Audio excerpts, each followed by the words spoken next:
Sa aming kusina, kung saan ko inihanda ang bawat hapunan niya, narinig ko ang kanyang boses sa telepono. Lorna, babalik ako, pero may kailangan lang akong ayusin sa Rizal Holdings. Si Maria, hindi niya alam ang tungkol sa mga pinaghirapan nating pera. Ang mga salitang iyon ay parang kutsilyong tumusok sa puso ko. Ang kumpanyang pinagkatiwala niya sa akin, pati ang millions na dumaan sa aking mga kamay, akala niya iwala akong alam. Nagkamali siya. Bago tayo magpatuloy, kung maaari, mag-subscribe ka sa channel at sabihin mo sa comments kung saan ka nakikinig ngayon. Ikatutuwa ko talagang malaman iyon nang matuklasan ko ang katotohanan tungkol sa asawa kong si Ricardo. Kinuha ko ang aking bag at umalis ako ng tahimik. Walang sigawan, walang drama. Parang bula lang na biglang naglaho. 7 araw ang lumipas bago siya bumalik. Nang buksan niya ang pintuan, dala niya ang pagod ng isang matagumpay na negosyante, may nakalaylay na korbata, at medyo nakasabit ang sinturon. Pumasok siya, inaasahang may mainit na tuwalya at baso ng limonada, ang dati niyang kaugalian pagkatapos ng mahabang araw. Ngunit wala. Walang masiglang ilaw, walang amoy ng essential oil na pampabango sa bahay. Tanging ang tunog ng malakas na ulan sa labas ang bumati sa kanya. Sa ika-20 palapag, si Ricardo ay nag-iisa na ngayon at ang katahimikan ay napakabigat. Inihagis niya ang kanyang briefcase sa sopa, huminga ng malalim at hinaplos ang kanyang sentido. Maria, sabi niya, ang tinig ay may bahid ng pagod na hindi ko na naririnig sa loob ng mahabang panahon. Narito na ako. Pakihanda mo ako ng tubig na may kalamansi. Masakit ang ulo ko. Ang luma niyang gawi ang pag-aakala na nandyan pa rin ako na naghihintay. Wala siyang natanggap na sagot. Ang malawak na sala ay madilim, walang karaniwang warm yellow light na nagpapagaan sa gabi. Nagtagal siya sandali pagkatapos ay inis na pinindot ang chandelier switch. Isang malamig, puting liwanag ang bumaha sa silid at doon niya nakita ang kawalan. Ang kawalan ng aking mga gamit, ang kawalan ng anumang bakas ko. Doon nagsimula ang kanyang kaba. Maria, nasaan ka? Hindi mo ba ako naririnig kapag tinatawag kita? Ang boses niya ay naging magaspang, may halong pag-aalala. Ni isang sagot. Tanging ang ugong ng water purifier sa gitna ng gabi. Kinakabahan na si Ricardo. Kinuha niya ang kanyang cellphone at tinawagan ako. Ang telepono ko, na may nakasulat pa ring I love sa screen, ay nanginginig sa aking kamay. Pinanood ko lang itong mag-vibrate hanggang sa tumigil. Isang mapait na ngiti ang sumilay sa labi ko. Nang hindi niya ako maabot, ibinaling niya ang kanyang galit sa ibang direksyon. Sumigaw siya paakyat o sa ground floor kung saan naroon ang kwarto ng kasambahay. Aling Pacing, nasaan ka? Bumaba ka rito ngayon din. Maya-maya, nagmamadaling lumabas si Aling Pacing mula sa kanyang maliit na silid. Nakasuot pa siya ng house robe niya, may antok pa sa mata, ngunit may takot at pagkalito sa kanyang tingin. Namayani ang takot na marinig ang galit ni Ricardo. Tahimik siyang tumayo sa harap ng amo at nagwawala ang kanyang mga kamay sa gilid ng kanyang damit. Opo, Ginoong Ricardo. Tinatawag niyo po ako. Tinitigan siya ni Ricardo ng may put. Ang kanyang boses ay yelo. Nasaan ang asawa ko? Gabi na at ang lamig ng bahay. Saan siya nagpunta at hindi sumasagot? Nag-alinlangan si Aling Pacing, parang nag-iisip ng mga utos ko bago ako umalis. Tumingin siya kay Ricardo at nagsalita, sa paraang tapat at simple ng isang taong taga-probinsya. Pasensya na po, Ginoong Ricardo. Ang may bahay. Ang may bahay po ay wala sa bahay ngayong linggo. Huminto si Ricardo. Kumunot ang noo niya. Wala sa bahay? Bakit walang nagsabi? Habang si Ricardo ay parang sinapian ng yelo, mas lumubog pa ang ulo ni Aling Pacing. Ang boses niya ay lalong lumabo, ngunit bawat salita ay tumama kay Ricardo na parang isang basong malamig na tubig na ibinuhos sa kanyang mukha. Noong umalis po ang may bahay, sinabi niya po na abala kayo sa biyahe ninyo sa negosyo at hindi po dapat kayo gambalain. Sandali siyang tumigil at nagpatuloy. Sinabi po ng may bahay na itong linggong ito, matutulog kayo sa bahay ni Lorna para mas komportable kayo, at kaya siya umalis para hindi kayo mapahiya. Akala ko po alam niyo na pala. Ang mga salita ni Aling Paising ay nagpatigas kay Ricardo sa gitna ng sala. Ang kanyang mukha, mula sa pamumula ng alak, ay naging kulay abo. Ang pangalan ni Lorna, na binibigkas ng isang simpleng kasambahay sa sarili niyang tahanan, ay isang matinding kahihiyan. Hindi niya matanggap na ang lihim na iningatan niya sa loob ng 2 taon ay biglang nabunyag sa ganoong kalinawan.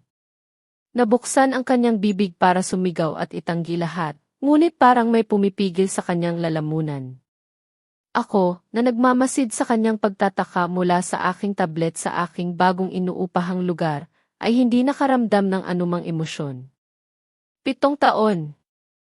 Aking inilaan ang aking kabataan, inalagaan ang kanyang ego, at ngayon, ito ang kapalit. Ang lahat ng pagtitiis ay may hangganan. Kapag ang pagmamahal ay naging nakasanayan, at ang pagtataksil ay naging ugali, ang pag-ibig ay namamatay, at tanging malamig na kalkulasyon na lang ang naiwan. Pagkatapos kong marinig ang mga salita ni Aling Pasing, umalis ako.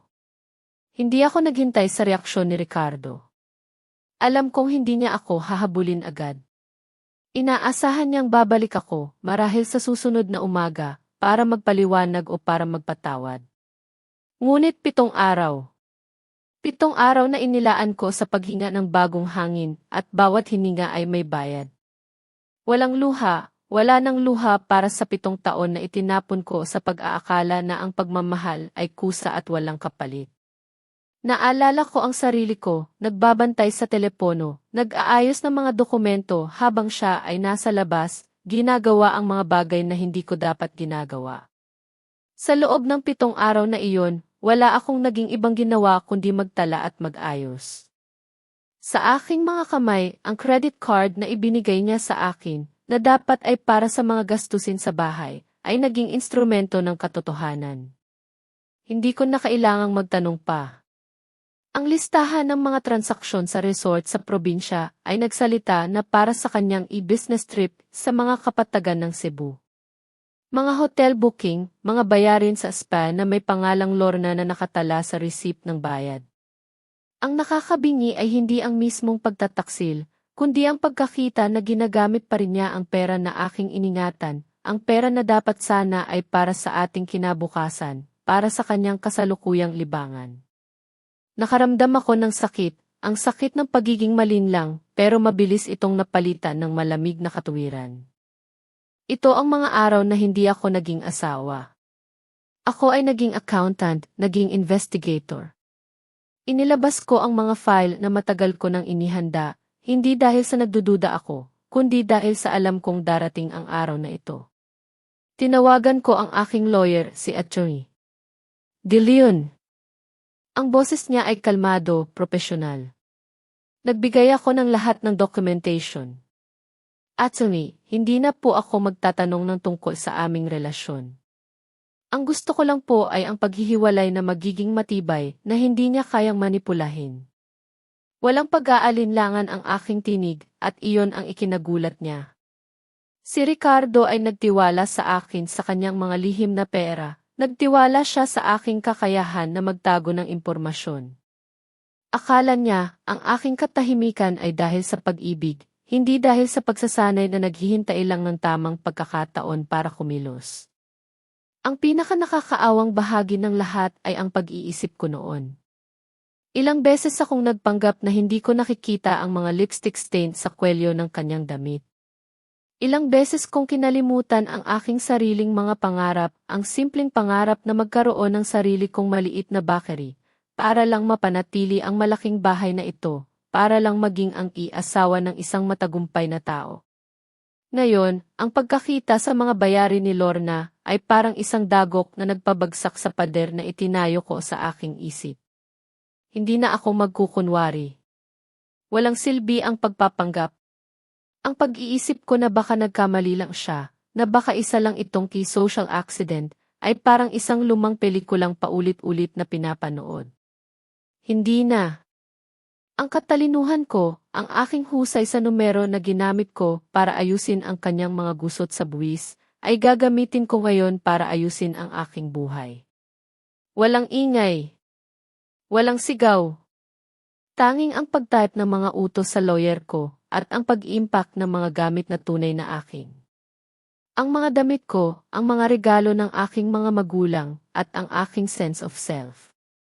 Handa na akong harapin ang kinabukasan dahil alam kong anumang maging reaksyon ni Ricardo. Huli na siya para pigilan ang dumadaong na alon na ito. Pagkatapos kong makita ang mga pagtatangka ni Ricardo na tawagan ako. Alam kong malapit na ang oras.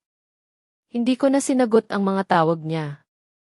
Ito na ang simula ng laro na hindi niya inakala na sisimulan ko. Sa bahay, nakaramdam ako ng kakaibang lamig kahit pamalayo ako. Nandoon ako sa aking bagong inupahang maliit na apartment, nakaupo sa tabi ng mesa, pinapanood ang security feed sa aking tablet. Ang kanina'y pagiging kampante ni Ricardo ay naglaho na parang bula. Nang hindi na ako sumasagot, narinig ko ang kanyang pagtawag kay Aling Pacing, at ang pagtataka ng matanda, iyon ang hudyat. Sa loob ng opisina, nakita ko si Ricardo na nagmamadali, halos hindi na makahinga. Kinuha niya ang telepono at muling sinubukang tawagan ako, siguro inaasahan niyang nag-iwan lang ako ng mensahe. Pero bago pa man niya maabot ang dial button, tumunog ang landline sa sala. Ibang numero. Hindi pamilyar. Ang boses sa kabilang linya ay propesyonal, malamig, at may bigat na hindi ko pa narinig mula sa kanya. Magandang gabi, Ginoong Ricardo.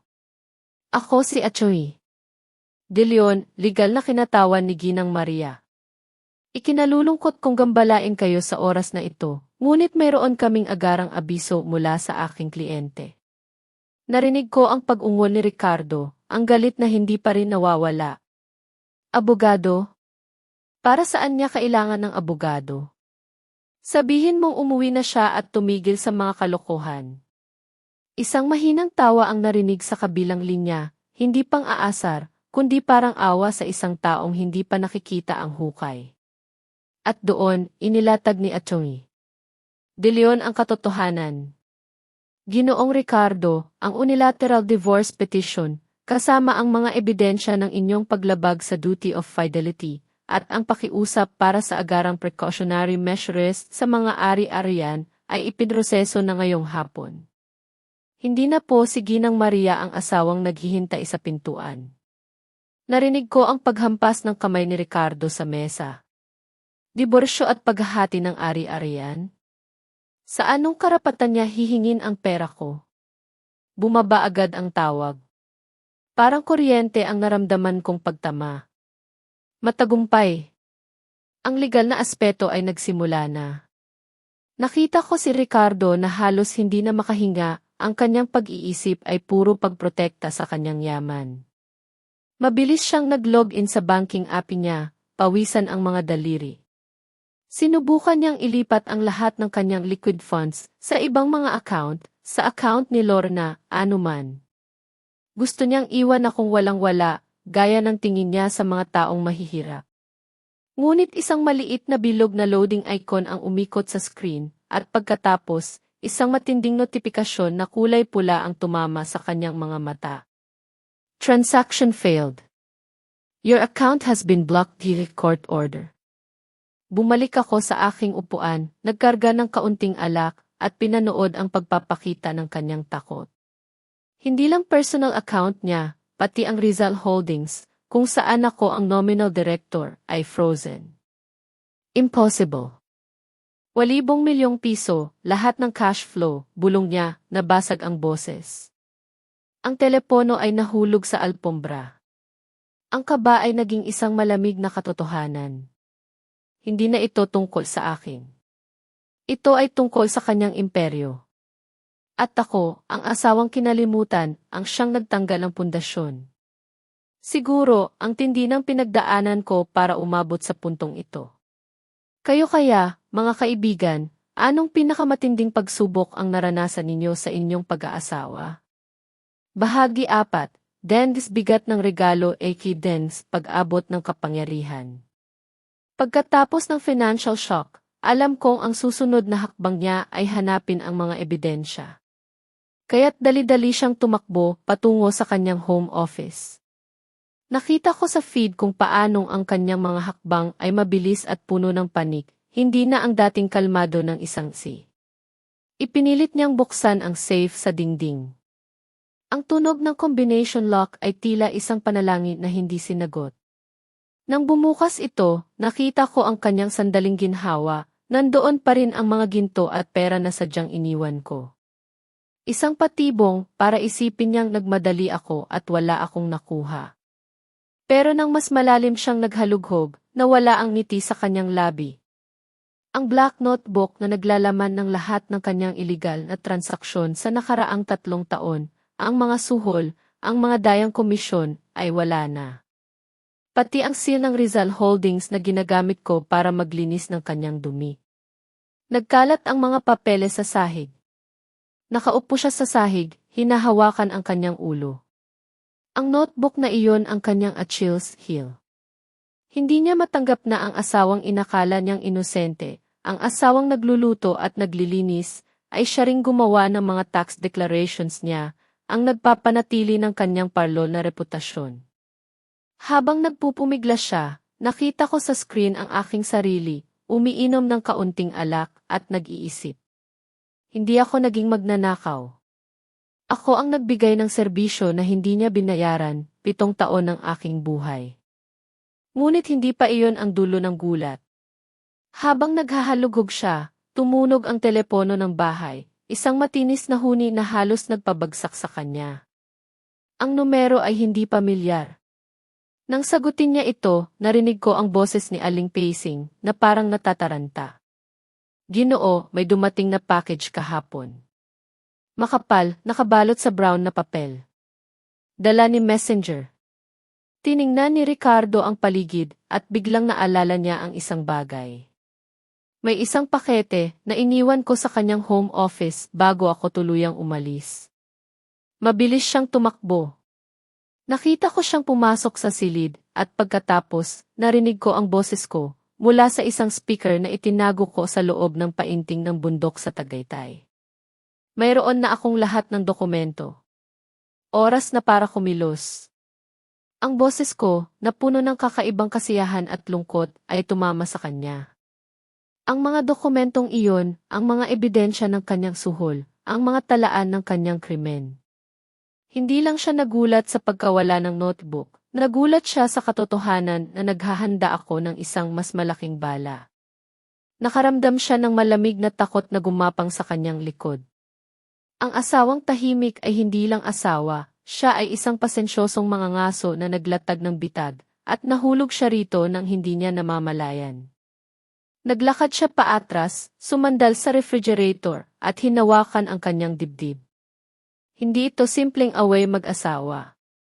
Ito ay isang pagpapatalsik, isang kopdat na pinlano para hubarin sa kanya ang lahat. Sa aking apartment, napabuntong hininga ako. Ang ginawa ko ay hindi paghihiganti, ito ay pagpapalaya sa sarili, at ang pagpapakita sa kanya kung paano ang pamumuhay kapag ang iyong kapalaran ay nasa kamay ng iba. Dahil hindi na niya magamit ang dahas o pera para patahimikin ako, narinig ko ang kanyang paghinga na nagiging mabigat. Alam kong ang susunod niyang pupuntahan ay ang kanyang ina, si Lola Viring. Tumunog ang landline sa opisina niya, isang numero na matagal na niyang hindi tinawagan ng may paggalang. Nang sagutin niya, narinig ko ang tinig ng kanyang ina, matalas, walang emosyon. Bumalik ka rito ngayon din, mayroon kang 30 minuto. Walang paligoy-ligoy. Alam niyang alam na ni Lola Viring ang tungkol sa pag-freeze ng mga account. Nang dumating si Ricardo sa mansyon, nakita ko ang kanyang pagiging maliit sa harap ng matandang babae. Si Lola Viring ay nakaupo sa kanyang trono, kasama ang abogado ng pamilya, si Atty. De Leon. Nakita ko si Ricardo na nanginginig sa gilid ng upuan. Sa halip na sigawan, pinatugtog ni Lola Viring ang isang audio file na galing sa akin. Hindi iyon pagmumura o pagrereklamo. Ito ang boses ko, mahinahon, puno ng pait na kalungkutan. Hello po, Lola. Ako po si Maria. Kapag narinig niyo ito, hindi na ako ang inyong manugang. Binalikan ko ang mga alaala, ang pag-aalaga ko sa kanyang mga buto kapag umuulan, ang mga tsaan na ginawa ko sa loob ng 3 taon, inihanda para sa kanya. Narinig ni Ricardo ang sarili niyang kamalian sa bawat salita ko. Hindi niya alam na inaalagaan ko ang kanyang ina sa ganoong paraan. Para sa kanya, ito ay trabaho lang ni Aling Pacing. Ang boses ko sa recording ay lumalim, hindi ako umaalis dahil sa pera o selos. Umuuwi ako para ibalik ang kalayaan ng inyong anak upang mabuhay siya sa kanyang katotohanan kasama ang taong mahal niya. Ang recording ay natapos sa simpleng mag-ingat po kayo. Isang mabigat na katahimikan ang bumalot. Napabuntong hininga si Lola Viring, isang tunog na kakaiba dahil may halong emosyon. Tinitigan niya ang kanyang anak. Tingnan mo. Siya ang pinakamakatuwiran sa bahay na ito. Sayang, ikaw ay napakaduhag para makita iyon. Pagkatapos, ang hatol, ang pagkakaroon ng mga kabit ay normal sa mga lalaki, pero ang katangahan mo ay hinayaan mong maunahan ka. Hindi lang pera ang sinira mo, kundi ang reputasyon ng buong group. Pagkatapos nito, sinabi niya na putol na ang lahat ng tulong pinansyal mula sa pamilya. Umalis si Ricardo mula sa mansyon, walang dala. Alam niyang iniwan siya ng kanyang pamilya para protektahan ang kanilang interes. Sa pagmamaneho niya, pakiramdam ko, ang aking mga plano ay nagsisimula pa lang talagang mamunga. Matapos iwanan ng sarili niyang ina, si Ricardo ay parang nalulunod na humahawak sa kahit anong munting pag-asa. Ang tanging bagay na naisip niya na makakapigil sa pagbagsak ng kanyang mundo ay ang konsepto ng pagiging ama. Isang tagapagmana, isang lalaking magpapatuloy ng pangalan. Kaya't nagmaneho siya na parang hinahabol ng kamatayan papunta sa lugar kung saan niya iniwan si Lorna. Hindi na mahalaga ang kanyang mga ari-arian, ang kailangan niya ngayon ay ang legacy. Nahanap niya si Lorna sa isang mamahaling hotel suite, hindi sa bahay na ibinigay ko, dahil alam niyang hindi na niya ito maibabalik. Nang makita niya ako, Lorna, ang kanyang mukha ay biglang nagbago. Mula sa pagiging inosente at natatakot, napalitan iyon ng isang matinding pag-arte na akala niya ay epektibo pa rin. Lumapit siya, humahawak sa kanyang tiyan na sa tingin ko ay patag pa rin sa ilalim ng manipis na seda. Ricardo, mahal, kailangan mo kaming tulungan. Nagdadalang tao ako. Kailangan mo itong panagutan. Alam ko ang lahat ng ito, alam kong imposibleng mangyari iyon dahil sa mga payo na inihanda ko para siya ay maging tuso. Pero ang pag-amin ni Lorna ng 1,000,000 piso para lang siya palayasin ay hindi ko inasahan na kasing dali lang. Doon ko nakita ang tunay na anyo ng babaeng inakala niyang reyna. Narinig ko ang kanyang tawa, isang tawang puno ng kirot at pagkadesperado. 1,000,000? Wala akong kahit isang kusing ngayon, Lorna. Naka-freeze ang lahat? Ang perang iyon ay pera ng holding company. Doon, nakita ko kung paanong ang pag-ibig na inialay niya sa labas ay nagpapakita lang ng tunay nitong mukha, ang pera. Tinulak siya ni Ricardo, isang kilos na nagpapakita ng kanyang kawalan ng pagpipigil. At sa sandaling iyon, Maria, hindi ako nakaramdam ng galit para kay Lorna, kundi isang kakaibang awa para kay Ricardo. Pinili niyang sirain ang aking tiwala, ang aking pagmamahal, para sa isang babaeng nagbebenta ng pekeng pagbubuntis. Siya mismo ang nagpalabas ng kanyang sariling kasamaan. Nang magsimulang magbanta si Lorna, nasasabihin niya sa lahat ang tungkol sa tax evasion at ang paggamit niya sa pera ng kumpanya, doon ko nakita ang pagbabago sa mata ni Ricardo. Ito ay hindi na galit, kundi isang desperadong pagnanais na mabuhay. Inabot niya ang deed of sale ng Mercedes at ang condo unit na ibinigay niya kay Lorna. Kunin mo ang mga ito. Iwan mo rito lahat ng alahas. Wala kang karapatan sa anumang bagay ko. Umalis ka sa Maynila sa loob ng 1 oras. Kung hindi, ikaw ang isusumbong ko sa TV para sa estafa. Sa isang iglap, nawala ang lahat ng nakamit ni Lorna. Nagmadali siyang umalis, hindi na nag-abalang mag-ayos. Naiwan si Ricardo sa opisina, napapaligiran ng mga gamit na dati niyang ipinagmamalaki, pero ngayon ay wala na siyang silbi. Ang kaligayahan ko ay hindi nagmula sa pagbagsak ni Lorna, kundi sa pagpapakita sa kanya na ang pagtataksil ay may katumbas na halaga, kahit pa sa paningin ng taong traidor din kinabukasan. Pagkatapos ng gabing iyon, naramdaman ko ang kakaibang katahimikan. Hindi ito ang katahimikan ng kapayapaan, kundi ang katahimikan ng isang bagyo na kalalabas lang. Sa aking tablet, dumagsa ang mga notification. Ang aking munting tilihim ay hindi na lihim. Isang link sa isang live stream sa Facebook ang mabilis na kumalat. Ang pamagat ay mapanukso, espesyal na economic forum, etika sa negosyo, at ang pagbagsak ng mga imperyo ng papel. At doon, nakaupo ako sa harap ng sikat na TV host, nakasuot ng eleganteng puting suit, hindi na ang Maria na kilala ni Ricardo. Naglabas ako ng kumpiyansa ng kapangyarihan. Ang mga komento ay nag-aapoy, ang galing ng babaeng ito. Siya raw ang asawa ng sihi na bumabagsak ang imperyo. Naramdaman ko ang paghinto ng puso ni Ricardo. Alam kong hindi niya inakala na lalabas ako sa ganitong paraan. Akala niya, marahil, ay iiyak lang ako sa isang sulok o magsusumbong sa mga kaibigan. Ngunit pinili ko ang isang economic forum kung saan ang bawat salita ko ay may bigat ng bakal. Hindi ko inatake ang kanyang damdamin, inatake ko ang kanyang ekonomiya, ang kanyang huwad na mukha bilang matagumpay na negosyante. Nagtanong ang host, Ginang Maria, o gaya ng pagkakakilala sa inyo sa mundo ng investment, analyst ano ang kwento ninyo ngayon? Umiti ako sa screen. Ang aking boses, kalmado ngunit matatag, ay umalingaw-ngaw. Ngayon, nais kong magbahagi ng isang tunay na case study tungkol sa risk management.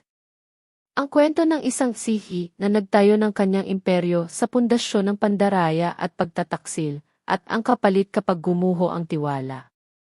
Nagtanong ang host, Ginang Maria, hindi ba't labis na sabihin na ang isang personal na pagkakamali ay kayang ibagsak ang isang buong business group? Habang pinapanood ako ni Ricardo, nakita kong pinipigilan niya ang kanyang hininga. Ngumiti ako muli. Isang ngiti na nagtatago ng talim ng isang kutsilyo sa negosyo. Madalas nating pinag-uusapan ang kapital at estratehiya, ngunit nalilimutan natin ang pinakamahalagang intangible asset, ang tiwala. Ang isang sihi na hindi tapat sa kanyang kasama sa buhay sa loob ng 7 taon, na handang magtago ng ari-arian at umiwas sa buwis, magiging tapat ba siya sa kanyang mga shareholders at kliyente? Ang aking tanong ay isang malamig na hampas kay Ricardo at isang direktang suntok sa sikolohiya ng libu-libong investors. Narinig ko si Ricardo na sumisigaw sa screen sa kanyang opisina, "Tumahimik ka. Tumahimik ka na." Pero hindi siya makalingon. Naintindihan ko na hindi ko na pinag-uusapan ang aming buhay pamilya. Ginagamit ko ang lengguwahe ng negosyo para suriin ang kanyang bulok na karakter. Nagpatuloy ako nang hindi nagbibigay ng pangalan, ngunit ang bawat detalye ay perpektong umaayon kay Ricardo. Ang malaking screen sa likod ko ay nagpakita ng mga profesional na slides. Narito ang excerpt ng illegal na money flow mula sa mga pangunahing proyekto patungo sa mga ghost accounts sa ibang bansa. Pagkatapos, mga text message na nag-uutos ng suhol, mga email para palakihin ang presyo. Ang pinakamalaking climax ay dumating sa isang maikling audio recording. Ang boses ni Ricardo ay umalinggaw-ngaw, "Kailangan kong mapatahimik. Hanapin mo ang paraan para matapos ang asawa ko. Babayaran ko kung anuman." Nandoon ako sa aking apartment, nanonood, habang si Ricardo sa kanyang opisina ay nanigas sa pagkabigla nang marinig ang sarili niyang boses. Hindi niya makapaniwala na hindi lang ito na record, kundi naglakas loob akong ilabas ito. Ang epekto ay mapangwasak.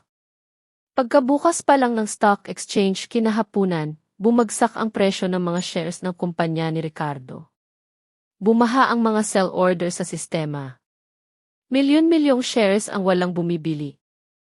Ang mga bangko, ang mga suppliers, at ang mga shareholders ay tumawag para humingi ng paliwanag at bawiin ang kanilang puhunan. Ang balita na ang Securities and Exchange Commission at ang SBA ay nag-imbestiga na sa impormasyong ibinahagi ko sa aking interview ay ang huling dago. Ang pagkawala ng liquidity ay nangangahulugan na ang kayamanan ni Ricardo ay sumingaw sa daan-daang milyong piso sa loob lamang ng ilang oras. Pinapanood ko ang stock chart na bumabagsak. Umalingaw-ngaw ang kanyang sigaw, sinisira ang keyboard at inihagis ang lahat sa sahig. Ang pera ko. Ang aking karera. Lahat ay nawala. Sa labas, nagsimula ng mag-impake ang mga empleyado, iniiwan ang barkong lumulubog. Si Ricardo, na minsan ay iginagalang, ay nag-iisa na ngayon. Hindi na kayanan ang matinding presyon. Nang gabing iyon, habang ginagawa ko ang aking mga plano para sa Singapore, isang email ang dumating sa kanyang tablet. Ito ay mula sa Board of Directors, ipinadala mula sa account ng secretary ni Lola Viring. Ang subject, desisyon ng pagpapatalsik. Binuksan niya ang email, nanginginig ang mga kamay. Ito ay isang opisyal na dokumento na mailagda ng kanyang ina. Isinasaalang-alang na si Ginoong Ricardo ay nagkaroon ng malubhang paglabag sa etika ng negosyo. Ang lupo ng mga direktor ay nagpasya na patalsikin si Ginoong Ricardo sa posisyon ng Chief Executive Officer ng may agarang bisa. Ang bagong direktor ay ang kanyang pinsan na matagal na niyang hinahama. Sa ilalim, may mensahe mula sa kanyang ina, ikaw ang gumawa niyan sa sarili mo. Ang pamilyang Garcia ay hindi pumapayag sa mga sumasabotahe. Ayoko na kitang makita ngayon. Baka tumaas pa ang blood pressure ko. Natawa si Ricardo, isang walang laman at kaawa-awang tawa. Ang kanyang ina, na dating ipinagmamalaki siya, ngayon ay tinapon siya na parang isang bukol para protektahan ang pamilya. Naunawaan niya ang patakaran ng mga elite, ang interes bago ang lahat. Tumunog ang telepono. Ito ay mula sa Human Resources. Ang manager, na dati umuyukod sa kanya, ngayon ay nagsalita ng may formal na lamig. Ginoong Ricardo, sa utos ng bagong general manager, hinihiling ko po na ibigay ninyo ang seal, mga susi, at mga ari-arian ng kumpanya bago mag-alas 5 ng hapon. Tutulungan kayo ng security na kolektahin ang inyong mga personal na gamit. Tutulungan kayo na kolektahin isang malambot na salita para sa ikbabantayan at paalisin. Ibinaba niya ang telepono, nakaramdam ng matinding kahihiyan. Nawala ang lahat sa kanya, pagkatapos ng kaguluhan kay Lorna, bumalik si Ricardo sa mansyon. Pero iba na ang dating ng malaking bahay. Wala na ang kuryente. Ang init ay biglang lumamig, tila ba ang lahat ng init ng buhay ay kinuha sa loob ng mga dingding na iyon. Gamit ang liwanag ng kanyang cellphone, nakita niya ang isang maliit na sulat sa mesa mula kay Aling Pacing. Hindi na siya nagtataka. Alam kong nagbigay ako ng malaking halaga kay Aling Pacing, sapat na para makapagsimula muli sa kanyang probinsya. Ang nakasulat ay simple, nagpaalam na siya. Iniwan ang tira-tirang tortang ginawa ko pa noong 1 linggo, at sinara ang lahat. Tanging ang tortang iyon, isang maliit na tanda ng pagmamalasakit, ang naiwan sa kanya. Naramdaman ko ang pagod sa aking dibdib nang mabasa ko ang bahaging ito. Ako, na nagbigay ng pangangalaga kahit sa isang taong tinalikuran ako, ay tila naging mas mabuti pa kay Ricardo kaysa sa kanya. Humingi siya ng tulong sa mga private investigator na kinuha niya para hanapin ako. Pero narinig ko ang kanilang sagot, malamig at direkta, Sir, wala kaming makita. Parang naglahon na siya sa ere. Hindi na kami makahanap ng kahit anong bakas. Alam ko kung bakit. Lahat ng kontak na alam niya, lahat ng paraan para subaybayan ako, ay ginawan ko na ng paraan para hindi umabot sa kanya. Ang aking pagkawala ay hindi lang pagtakas, kundi isang strategic retreat. Sa sobrang pagiging abala niya sa pag-imbestiga, hindi niya napansin ang isang bagay na mas mahalaga. Si Ricardo ay bumalik sa kanyang office. Ang mga files ay nakakalat, ang kanyang laptop ay bukas. Nakita niya ang folder na may pangalang Piregalo.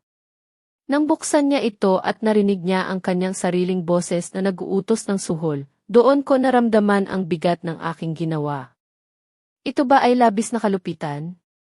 Dapat ko ba itong isinuko agad sa mga otoridad? Sa sandaling iyon, may maliit na pag-aalinlangan sa aking puso. Hindi ko inasahan na maririnig niya ang kanyang sarili na nagpaplano ng kasamaan ng ganoon kalinaw. Inisip ko ang mga taon na pinili kong manahimik para sa kanya, para sa family name.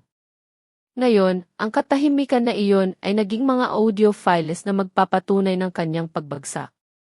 Ang pagtitiwala ko ba ay dapat pa ring pagtawanan? Ang tanong na iyon ay nanatili sa hangin habang pinapanood ko siya na tuluyang gumuho. Kung naririto ka pa at nakikinig, pakibigay mo naman ang number 1 sa comment section para malaman kung may kasama pa ako sa paglalakbay na ito. Ang presensya ninyo ang pinakamalaking hikayat para maituloy ko ang huling bahagi. Kinabukasan, pagkatapos ng gabing iyon, naramdaman ko ang kakaibang katahimikan. Hindi ito ang katahimikan ng kapayapaan, kundi ang katahimikan ng isang bagyo na kalalabas lang. Sa aking tablet, dumagsa ang mga notification. Ang aking munting tilihim ay hindi na lihim. Isang link sa isang live stream sa Facebook ang mabilis na kumalat. Ang pamagat ay mapanukso, espesyal na economic forum, etika sa negosyo, at ang pagbagsak ng mga imperyo ng papel. At doon, nakaupo ako sa harap ng sikat na GE host, nakasuot ng eleganteng puting suit, hindi na ang Maria na kilala ni Ricardo. Naglabas ako ng kumpiyansa ng kapangyarihan. Ang mga komento ay nag-aapoy, ang galing ng babaeng ito. Siya raw ang asawa ng Tsihi na bumabagsak ang imperyo. Naramdaman ko ang paghinto ng puso ni Ricardo. Alam kong hindi niya inakala na lalabas ako sa ganitong paraan. Akala niya, marahil, ay iiyak lang ako sa isang sulok o magsusumbong sa mga kaibigan. Ngunit pinili ko ang isang economic forum kung saan ang bawat salita ko ay may bigat ng bakal. Hindi ko inatake ang kanyang damdamin, inatake ko ang kanyang ekonomiya, ang kanyang huwad na mukha bilang matagumpay na negosyante. Nagtanong ang host, Ginang Maria, o gaya ng pagkakakilala sa inyo sa mundo ng investment, analyst ano ang kwento ninyo ngayon? Umiti ako sa screen. Ang aking boses, kalmado ngunit matatag, ay umalingaw-ngaw. Ngayon, nais kong magbahagi ng isang tunay na case study tungkol sa risk management. Ang kwento ng isang Tsihi na nagtayo ng kanyang imperyo sa pundasyon ng pandaraya at pagtataksil, at ang kapalit kapag gumuho ang tiwala. Nagtanong ang host, Ginang Maria, hindi ba't labis na sabihin na ang isang personal na pagkakamali ay kayang ibagsak ang isang buong business group? Habang pinapanood ako ni Ricardo, nakita kong pinipigilan niya ang kanyang hininga. Ngumiti ako muli.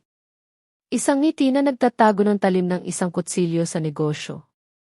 Madalas nating pinag-uusapan ang kapital at estratehiya, ngunit nalilimutan natin ang pinakamahalagang intangible asset, ang tiwala. Ang isang Tsihi na hindi tapat sa kanyang kasama sa buhay sa loob ng 7 taon, na handang magtago ng ari-arian at umiwas sa buwis, magiging tapat ba siya sa kanyang mga shareholders at kliyente? Ang aking tanong ay isang malamig na hampas kay Ricardo at isang direktang suntok sa sikolohiya ng libu-libong investors. Narinig ko si Ricardo na sumisigaw sa screen sa kanyang opisina, "Tumahimik ka. Tumahimik ka na." Pero hindi siya makalingon. Naintindihan ko na hindi ko na pinag-uusapan ang aming buhay pamilya. Ginagamit ko ang lengguwahe ng negosyo para suriin ang kanyang bulok na karakter.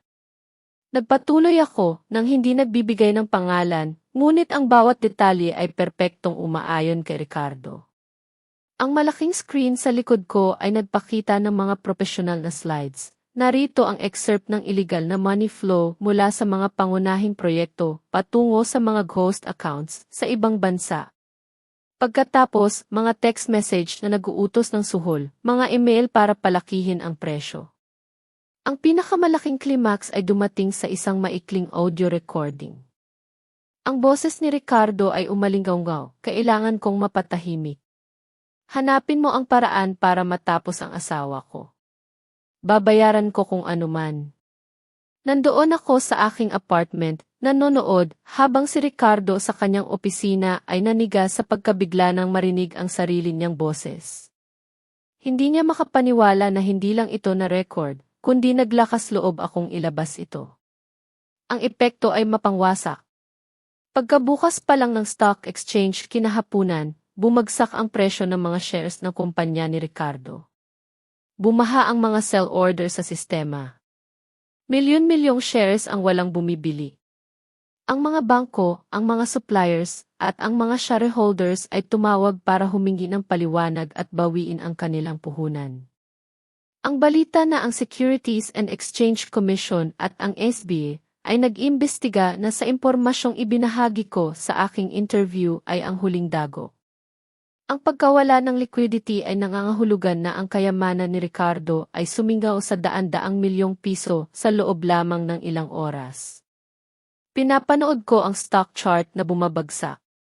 Umalinggaw-ngaw ang kanyang sigaw, sinisira ang keyboard at inihagis ang lahat sa sahig. Ang pera ko. Ang aking karera. Lahat ay nawala. Sa labas, nagsimula ng mag-impake ang mga empleyado, iniiwan ang barkong lumulubog. Si Ricardo, na minsan iiginagalang, ay nag-iisa na ngayon. Hindi na kayanan ang matinding presyon. Nang gabing iyon, habang ginagawa ko ang aking mga plano para sa Singapore, isang email ang dumating sa kanyang tablet. Ito ay mula sa Board of Directors, ipinadala mula sa account ng secretary ni Lola Viring. Ang subject, desisyon ng pagpapatalsik. Binuksan niya ang email, nanginginig ang mga kamay. Ito ay isang opisyal na dokumento na mailagda ng kanyang ina. Isinasaalang-alang na si Ginoong Ricardo ay nagkaroon ng malubhang paglabag sa etika ng negosyo. Ang lupon ng mga direktor ay nagpasya na patalsikin si Ginoong Ricardo sa posisyon ng Chief Executive Officer ng may agarang bisa. Ang bagong direktor ay ang kanyang pinsan na matagal na niyang hinahamak. Sa ilalim, may mensahe mula sa kanyang ina, ikaw ang gumawa niyan sa sarili mo. Ang pamilyang Garcia ay hindi pumapayag sa mga sumasabotahe. Ayoko na kitang makita ngayon. Baka tumaas pa ang blood pressure ko. Natawa si Ricardo, isang walang laman at kaawa-awang tawa. Ang kanyang ina, na dating ipinagmamalaki siya, ngayon ay tinapon siya na parang isang bukol para protektahan ang pamilya. Naunawaan niya ang patakaran ng mga elite, ang interes bago ang lahat. Tumunog ang telepono. Ito ay mula sa Human Resources. Ang manager, na dati yumuyukod sa kanya, ngayon ay nagsalita ng may formal na lamig. Ginoong Ricardo, sa utos ng bagong general manager, hinihiling ko po na ibigay ninyo ang seal, mga susi, at mga ari-arian ng kumpanya bago mag-alas 5 ng hapon. Tutulungan kayo ng security na kolektahin ang inyong mga personal na gamit. Tutulungan kayo na kolektahin isang malambot na salita para sa ikbabantayan at paalisin. Ibinaban niya ang telepono, nakaramdam ng matinding kahihiyan. Nawala ang lahat sa kanya, nang gabing iyon, matapos siyang patalsikin, naglakad si Ricardo sa pasilyo ng kanyang dating kumpanya na parang multo. Ang mga empleyado na nakakakita sa kanya ay yumuyuko, nagpapanggap na abala, o umiiwas sa kanyang tingin. Nagsimula na silang maamoy ang baho ng pagkawasak, ang amoy ng barkong lumulubog. Bumaba si Ricardo sa elevator patungong garage, at sumakay sa kanyang mamahaling sasakyan. Ngayon, ang sasakyang iyon ay parang isang kabaong na napakaliit. Kailangan niya ng paraan para makatakas, gaano man kaliit. Sa kanyang kawalan ng pag-asa, sumilay sa kanyang isip ang ideya ng isang anak. Mayroon pa siyang anak sa sinapupunan ni Lorna, akala niya. Ang kanyang ina, si Lola Varing, kahit pamatigas, ay pinapahalagahan ang bloodline. Kung may anak siya, isang apo, marahil ay luluwag ang puso nito at tutulungan siya. Ito ang huling pag-asang pinanghawakan niya. Pinaandar niya ang kotse, nagmamadali para hanapin si Lorna, na nakalimutan niya na siya mismo ang nagpalayas nito kinabukasan. Para sa kanyang swerte, o marahil para sa kanyang kapahamakan, si Lorna ay hindi pa umalis ng Maynila. Nagtatago siya sa isang mamahaling hotel, inuubos ang kanyang huling ipon para mapanatili ang kanyang lifestyle. Umaasa pa rin na lilipas ang galit ni Ricardo at babalikan siya. Nang mahanap siya ng assistant ni Ricardo, tuwang-tuwa si Lorna, iniisip na nagbago ang isip niya. Naglagay siya ng makeup, nagsuot ng maluwag na damit para itago ang kanyang patag na tiyan at pinuntahan si Ricardo. Ngunit ang bumati sa kanya ay hindi yakap o matamis na paghingi ng tawad. Lumabas si Ricardo, nakakunot ang noo at may pulang-pula ang mga mata na parang isang mamamatay tao. Walang sabi-sabi, hinawakan niya ang pulso nito at kinalagkad papasok sa kotse. Pupunta tayo sa ospital ngayon. Si Lorna, natatakot, ay lumaban. Ano ang ginagawa mo? Hindi ako pupunta sa ospital. Gusto mo bang saktan ang anak natin? Lumingon si Ricardo at sumigaw, kailangan ko ng kumpirmasyon. Kung totoo kang nagdadalang tao, ihahatid kita pa uwi. Hindi tatalikuran ng nanay ko ang kanyang apo. Ngunit kung niloloko mo ako, alam mo ang kahihinatnan. Huminto ang kotse sa harap ng isang private maternity hospital. Kinalagkad ni Ricardo si Lorna sa laboratory, hindi pinansin ang kanyang pag-iyak at mga dahilan. Pinilit niya itong sumailalim sa lahat ng pagsusuri, mula sa pagsusuri ng dugo hanggang sa ultrasound. Siya mismo ang nagbantay sa bawat hakbang. Si Lorna, nanginginig, ay humiga sa ultrasound bed, putlang-putla. Alam niyang malapit nang matapos ang kanyang pagkukunwari sa pinakamasamang paraan. Isang oras pagkatapos, lumabas ang doktor na may mga resulta. Kinuha agad ni Ricardo ang mga ito. Gumapang ang kanyang mga mata sa mga salitang teknikal at huminto sa final conclusion. Ang 8th level ay mas mababa sa 5 AVNs. Resulta, negatibo. Uterus ay normal ang sukat, walang gestational sac. Ang papel ay malinaw. Walang duda. Walang pagbubuntis, walang tagapagmana. Lahat ay isang panlilin lang. Nanigas si Ricardo sa pasilyo. Nanginginig ang papel sa kanyang kamay. Tumingin siya kay Lorna na nakayuko sa isang upuan. Nagtagal ang katahimikan ng ilang segundo at pagkatapos ay natawa si Ricardo. Isang tawang puno ng galit na naging isang ligaw na pagtawa. Umalinggaw sa pasilyo at nagpatindig balahibo sa mga nurse at pasyente. Natawa siya hanggang sa lumuha, pinagtatawanan ang sarili niyang katangahan. Nawala ang kanyang asawa, ang kanyang kumpanya, ang kanyang ina, at ngayon ay nawala na rin ang huling pag-asa niya para sa isang anak.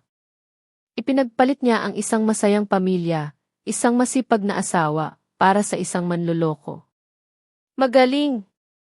Napakagaling mong umarte, sigaw ni Ricardo, inihagis ang mga resulta sa mukha ni Lorna. Niloko mo ako, naglakas loob kang paglaruan ang bloodline ko. Lumuhod si Lorna, yumakap sa kanyang mga binti at umiiyak. Mahal, patawarin mo ako. Ginawa ko lang ito dahil mahal na mahal kita at gusto kong panatilihin ka. Huwag mo akong iwan. Natatakot ako. Ngunit wala nang awa si Ricardo. Tiningnan niya ito ng may pagkasuklam na parang basura. Sinipa niya ang balikat nito, nagpagulong-gulong sa sahig, at umalis, iniiwan ang kanyang pag-iyak. Nagmamadali ang mamahaling kotse, iniiwan ang ospital at ang mga negatibong resulta. Si Lorna ay nakayuko sa likod na upuan, ang mga luha ay nagpakalat sa kanyang makeup, mukhang kaawa-awa. Si Ricardo, sa harap na upuan, ay tahimik na nakakatakot. Ang assistant na tahimik sa manibela ay biglang lumingon. Ipinakita niya ang isang iPhone na may glittery case, ang telepono ni Lorna, na nakuha niya sa ospital. Ginoong Ricardo, kanina pa may pinapadalhan ng mensahe si Ginang Lorna. Pinilit ko siyang i-unlock ang telepono at nakita ko ito sa kanyang mga hidden notes. Dapat niyo po itong makita. Kinuha ni Ricardo ang telepono. Isang note na may password, ngunit nabuksan na ng kanyang assistant. Ang title ay tumama sa kanya, Planong Early Retirement. Layunin, ang matandang Ricardo. Isang baluktot at mapait na ngiti ang sumilay sa kanyang mukha. Ang matandang Ricardo. Ganoon pala ang tawag niya sa kanya sa likod ng kanyang likod, ang babaeng laging nagsasabi ng mahal ko. Binasa niya ang bawat linya ng detalyadong planong iyon. Mayo Quincenas. Mag-anunsyo ng peking pagbubuntis para pilitin ang kasal o humingi man lang ng deed of luxury condo. Mayo 20. Kung tumanggi ang matanda, kontakin ang tabloid journalist para magbanta ng pagkalat ng mga intimate photos at ebidensya ng tax evasion kapalit ng 1,000,000 piso para sa kanyang katahimikan. Habang mas binabasa niya, mas nararamdaman niya ang pagdikom ng kanyang dibdib. Ang matinding pag-ibig na handa niyang iwanan ang kanyang asawang 7 taon ay isa lamang hoax na may presyo. Hindi mahal ni Lorna si Ricardo. Siya, tulad ng iba pang mga buitre, ay naghihintay lamang upang lamunin ang kanyang kayamanan. Si Lorna, nang makita ang kanyang telepono sa kamay ni Ricardo, ay sinubukang bawiin ito. Ibalik mo ang telepono ko. Hindi mo pwedeng labagin ang aking privacy. Ngunit lumingon si Ricardo at ipinakita sa kanya. Privacy. Tinatawag mo itong extortion plan? Privacy. Ipagbibili mo ako sa press para sa 1,000,000 piso. Malandi. Inihagis niya ang telepono. Nanigas si Lorna. Ang kanyang pinakamadilim na lihim ay nabunyag. Sa sandaling iyon, naalala ni Ricardo ako. Naalala niya ang household ledger, kung saan meticulously kong itinatala ang bawat gastos. Hindi ko kailanman hiniling sa kanya ang isang marangyang bagay. Hindi ko kailanman tinawag siyang matanda. Ang paghahambing ay mas masakit pa kaysa sa pagkawala ng pera. Naintindihan niya na ipinagpalit niya ang isang rock diamond para sa isang peking bato. Sinira niya ang sarili niyang kaligayahan para sa isang ilusyon.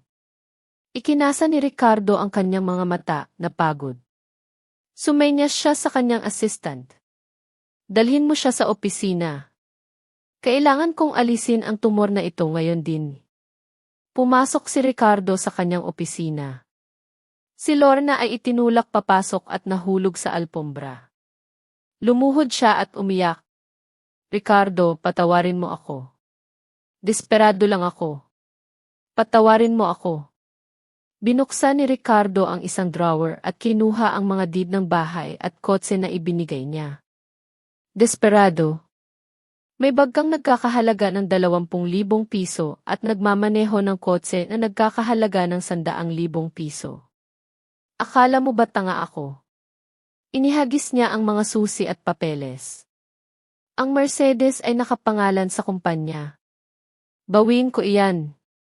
Ang kondo. Down payment lang. Ikakansela ko ang contract ngayon. Lahat ng alahas at bags. Iwan mo rito. Umalis ka rito na nakasuot lang ang mga suot mo. Nanigas si Lorna. Mawawala sa kanya ang lahat ng kanyang nakamit. Gumapang siya sa kanya at nagmakaawa. Huwag mong gawin. Kung kukunin mo ang lahat sa akin, saan ako mabubuhay? Ngumiti si Ricardo nang may pagkasuklam. Dapat kang magpasalamat. Hindi kita inireklamo sa estafa at extortion. May 1 oras ka para mawala sa Maynila. Kung makita kitang muli o kung may sabihin ka sa press, ipapadala ko ang iyong diary sa pulisya. Kaya, wag mo akong sisihin kung maging malupit ako. Ang banta ay pumutol sa lahat ng pag-asa ni Lorna. Naintindihan niya na seryoso si Ricardo. Nanginginig, inalis niya ang kanyang diamond ring, ang watch at ang mga earrings. Umalis siya ng nanginginig, alam na ang kanyang pangarap na marangyang buhay ay natapos na. Nang sumara ang pintuan, umupo si Ricardo, nakatingin sa mga alahas sa mesa, nakaramdam ng kawalan. Pinalayas niya ang traidor, ngunit wala siyang nararamdamang kasiyahan. Ang malaking opisina ay nakaramdam ng kalungkutan. Pinalayas niya ang kanyang asawa, ngayon ang kanyang kabit. Sino ang natitira sa kanya? Lumipas ang 6 na buwan. 6 na buwan pagkatapos ng lahat ng nangyari, parang isang mahabang panaginip na unti-unting kumupas. Ang Taglagas ay muling bumalik sa Maynila, dala ang sariwang hangin at ang mga dahon na nagpapalit ng kulay. Dala ko ang aking maleta, nagmamadali sa makapal na tao sa Ninoy Aquino International Airport, sa Dili. Mayroon akong flight papuntang Singapore, para sa isang mahalagang pulong. Hindi na ako ang Maria na dating asawa ni Ricardo. Ngayon, ako si Analyst A, isang profesional na may sariling mundo, nakasuot ng eleganteng kulay cream na blazer, at may short hair na nagpapakita ng aking bagong kumpiyansa. Ang buhay ko ay abala, ngunit puno ng kabuluhan at kalayaan, isang kalayaan na matagal kong hinanap. Habang dumadaan ako sa International Departures Area, may narinig akong maliit na kaguluhan. Isang lalaki, nakasuot ng uniform ng tagalinis, payat at medyo nakayuko ang balikat, ay abala sa pagpunas na natapong kape. Isang mayayamang pasahero ang aksidenteng natapunan at sinisigawan siya. Pasensya na po, sir. Kasalanan ko po, mahinahon niyang sabi. Ang boses na iyon, kahit pa naging magaspang, ay pamilyar pa rin sa akin. Bigla akong napatigil. Sa kabila ng suot niyang maskara, ang caps na tumatago sa kanyang buhok na may mga uban na, at ang nakayukong postura, agad ko siyang nakilala. Si Ricardo. Ang aking puso ay kumabog, hindi dahil sa pag-ibig o galit, kundi dahil sa pagkabigla sa tindi ng pagbabago, sa kapangyarihan ng tadhana, ng karma. Si Ricardo, ang mayabang na SE, ngayon ay nagpupunas ng sahig para lang mabuhay. Nabalitaan ko na kinailangan niyang ibenta ang lahat para mabayaran ang kanyang mga utang at maiwasan ang kulungan, ngunit hindi ko inakala na ganoon siya kabilis babagsak. Nang umalis ang pasahero na galit, tumingala siya. Nagtama ang aming mga mata. Nakita ko ang biglang pagkabigla sa kanya, at pagkatapos, ang isang malalim na kahihiyan na halos lumamon sa kanya. Itinaas niya ang kanyang maskara, handa nang tumakbo, ngunit huminto. Ang kanyang mga balikat ay nanginginig, tila may gusto siyang sabihin, marahil isang huling pagbati, o marahil isang paghingi ng tawad. Tiningnan ko siya nang may kalmadong tingin ng isang lawa sa Taglagas. Hindi ako lumapit ni nagsalita man ng anumang masakit. Tahimik lang akong tumango, isang magalang na kilos para sa isang lumang kakilala, para sa taong naging bahagi ng aking buhay. Pagkatapos, tumalikod ako at nagpatuloy sa aking lakad. Hindi ako lumingon pa, ngunit alam kong nandoon pa rin siya, nakatitig, pinapanood ang aking anino habang ako ay naglalaho sa likod ng security check. Ang nakaraan ay sarado na para sa akin. Ang pag-ibig, ang galit, ang sakit, lahat ay naiwan na sa likod. Si Ricardo ay nagbayad para sa kanyang mga pagkakamali at ako, natagpuan ko ang aking sariling daan. Ngayon, kami ay 2 linya na minsan ay nagtagpo at pagkatapos ay nagkahiwalay ng tuluyan. Naramdaman ko ang sariwang hangin sa labas at napangiti ako sa asul na langit. Ang lahat ng nangyari, ang lahat ng sakit, ay nagdulot ng kapayapaan na mas matamis kaysa sa anumang paghihiganti. Hindi ko ipinagdiwang ang kanyang pagbagsak, dahil sa kaibuturan ng aking puso, may kirot pa rin ang alaala ng isang Maria na minsan ay umibig sa kanya. Subalit, naunawaan ko ngayon na ang bawat isa sa atin ay nagtatanim ng sariling binhi. Ang bunga ng pagtataksil, ng pagmamataas, ay hindi maiiwasan. Hindi ko siya sinira, siya mismo ang sumira sa kanyang sarili. Ang kanyang pagbagsak ay hindi dahil sa aking paghihiganti, kundi sa bunga ng kanyang sariling mga pinili. Ngayon, sa paghinga ko ng hangin ng kalayaan, handa na ako para sa anumang magandang darating. Para sa mga magulang na patuloy na nagmamahal at nagbibigay ng lahat sa kanilang mga anak, naway makita ninyo na mayroong hangganan ang bulag na pag-ibig. Ang pag-unawa at paggalang lamang ang tunay na pundasyon ng isang pamilya. Para sa mga anak na tulad ni Ricardo, na minsan ay nag-isip na ang pagmamahal ng magulang ay walang katapusan at walang bayad, sana ay magising kayo sa halaga ng pasasalamat at responsibilidad.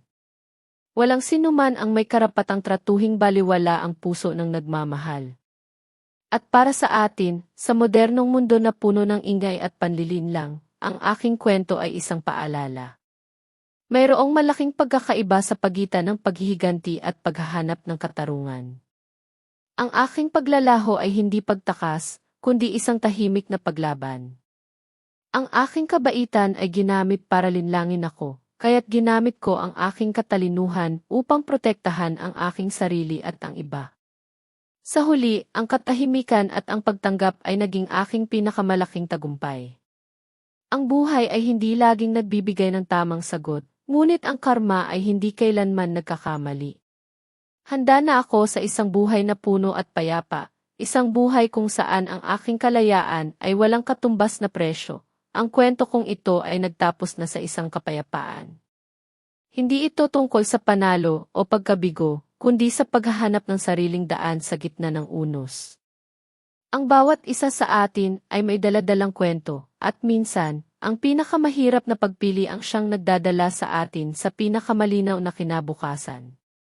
Kung mayroong mga kaisipan o damdamin na nanatili sa inyo matapos marinig ang aking kwento, o kung nakaugnay kayo sa mga bahagi ng aking paglalakbay, marapat lang na ibahagi ninyo ang inyong saloobin sa mga komento. Ang pagbabahagi ay nagpapagaan ng loob. At kung nais ninyong samahan pa ako sa iba pang mga kwento ng buhay, ng pag-asa, at ng tahimik na pagbangon, salamat po sa inyong patuloy na suporta sa Tahimik na Ganti. Ang video na ito ay isang katang-isip na kwento na hango sa mga karanasan sa buhay. Hindi ito ginawa upang husgahan ang sinuman, kundi upang maging tahimik na paanyaya sa pagninilay tungkol sa buhay at sa pakikitungo natin sa kapwa. Ang mga tauhan, pangalan, at lugar ay walang kaugnayan sa tunay na buhay at binago upang hindi makapinsala sa kaninuman. Naway makatulong ang kwentong ito upang kahit saglit ay maalala mo ang sarili mong buhay at ang mga mahalaga sa iyo.